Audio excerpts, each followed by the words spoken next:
you guys bought this Durango deal. Let me see what I have here. It's 115,000 square feet, which is almost double my entire portfolio. 775 units, an extreme value add project in my backyard, you said. Talk about how you found that deal.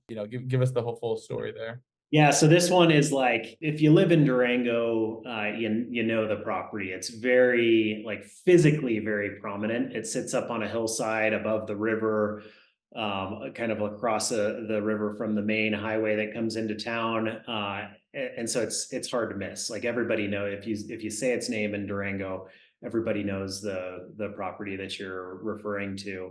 I just kind of Hail Married a letter into the owner. I need to look back on when I sent that letter, but he sat on it for a while. I think he sat on it for like 6 months, ended up calling me in late spring, early summer of 2023.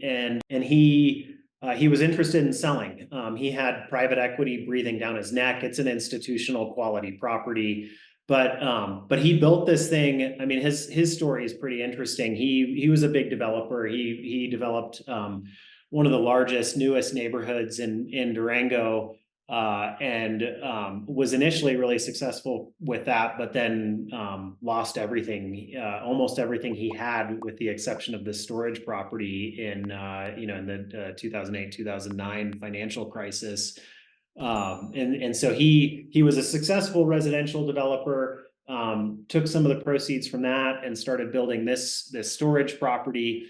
And he owned it for 15 years. He was a builder, built it all himself, had a lot invested in it, both financially and emotionally. And he just didn't want to sell to some, faceless out of towner. So he got my letter, and I think I clicked with him as like one of the few, if not the only local guy that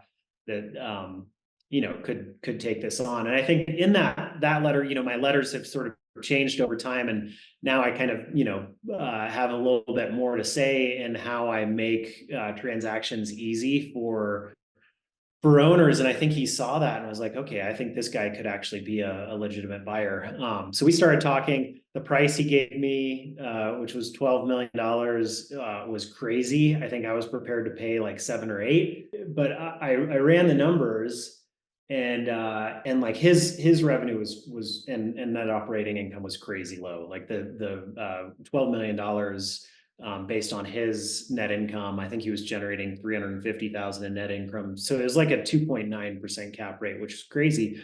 But I looked at his rent roll and I saw that like he should have been generating like 105 plus $1,000 a month in revenue.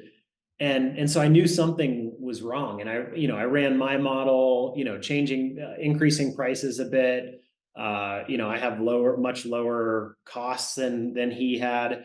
And I saw that, like, I thought I could get this thing to, 130, 140,000 a month in revenue at, 75% net income margins. And at that level, it should be worth, 16, $18 million.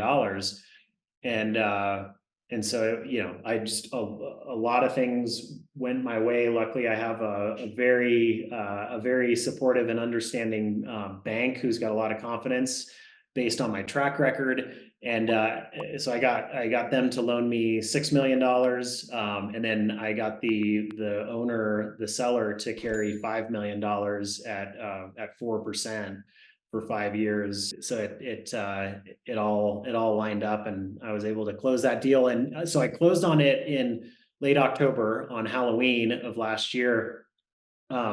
But in the process, I knew that, so I self-fund all my deals. I don't raise outside capital, as we were talking about before we started recording. And so I only have so much that I can put into these deals. And I knew that to be comfortable, I needed to sell a property to be able to roll those proceeds into this, and not just completely exhaust all of my savings. But once I got into that, like it's not a hot market for selling. Late last year, still isn't. But I knew it was going to take me a little bit longer to close on the sale of that property. So I structured it as a reverse 1031 exchange. So I brought $1 million of my own money to close on the purchase in late October. and expected to get, close to $1 million in proceeds, net proceeds from the deal I had under contract to sell. And luckily everything aligned. I sold that property in December. Ended up getting about 830,000 in net proceeds from that. So got most of what I put into the deal back, and deferred the taxes and depreciation recapture on that for the foreseeable future until I sell this